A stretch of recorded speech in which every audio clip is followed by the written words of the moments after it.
Why did I just realize this is the same author that wrote Blood and Ash?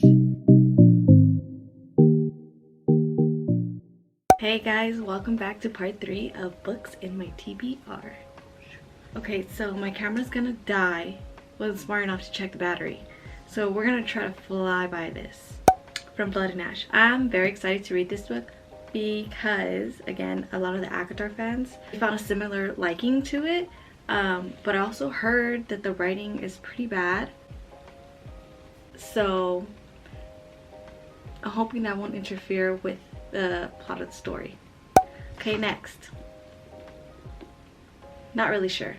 My mom gave it to me.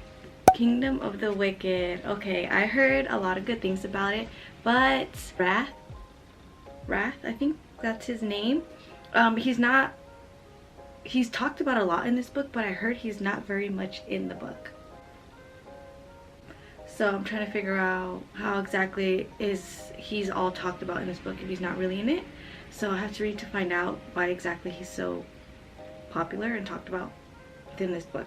The Spanish Love Deception by Elena Armas, which is an adult romance. This is one of the few romance books I have, and it was very popular just recently. The Beautiful by Renee Adie. I feel like this author wrote another book that is well known. I'm not sure what exactly. It is a vampire story in New Orleans, or it's about some magical being from New Orleans, and that caught my attention because I am an originals fan. My camera died, so we're gonna record on my phone. Anyways, that is exactly why I got it, is because New Orleans and the magical storyline behind it. A Storm and Fury by Jennifer L. Armentrout. Wait, why did I just realize this is the same author that wrote Blood and Ash? Look at me learning new things every day. CY fantasy. So know much about the storyline. Again, I did not go over any of the synopsis of this book. It's just all by memory. The Eve of Man by Giovanna and Tom Fletcher. Ooh, double author. Again, don't know much. I believe it is fiction. I may be wrong. Oh, it's like apocalypse kind of read. Ooh, I'm very excited to read it. Onyx and Ivory. First of all, can we take a look of how beautiful this cover is? This is by Mindy Arnett. It is a YA fantasy.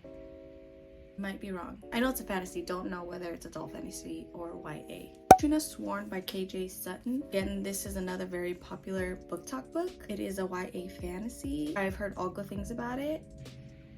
Air Awakens by Alyssa Kova. This author is actually on TikTok. Her book actually blew up on BookTok, so I'm very excited to read it. It is a fantasy, not exactly sure YA or adult because I picked it up off the BookTok table. I want to show you guys the chapters real quick, how pretty they are.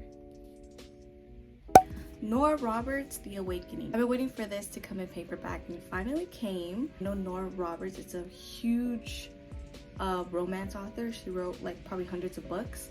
And a YouTuber, the same YouTuber that recommended The Institute, also recommended this book about a young 20-something-year-old that gets sucked into this fantasy world. So I mean, I'm a 20-something-year-old wishing to be sucked in to a fantasy world. Might as well live through it with a book. Truth Witch by Susan Denard. Again, I don't know if this is a YA fantasy or adult fantasy because BookTok table. It's a 3-book series though. But look at the main character looks bad A, so why not give it a read? The Bone Witch by Rin Chupeco. Look at how beautiful this cover is.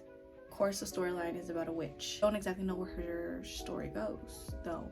Okay, so that is all for part 3 of Books in my TBR. Sorry it went by quick. I was not expecting my camera to die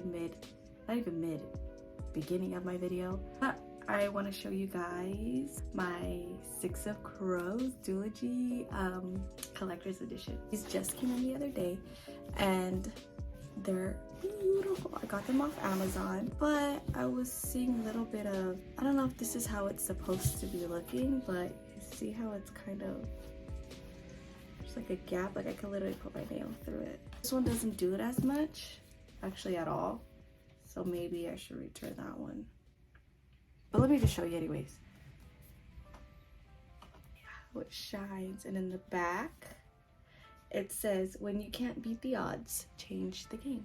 We have Babe Bardugo's signature, and my favorite part of the books. Look how beautiful that is. Like, these are my people.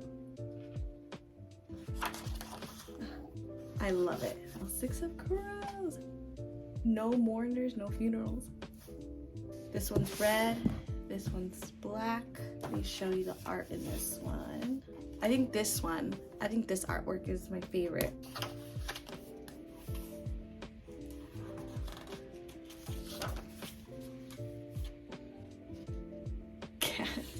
Yeah, I've been wanting these forever. I think when they first came out, I swiped that card and was like, I need them now. Only for them to sit on my shelf and look pretty. Before I go, my current read, The Institute by Stephen King.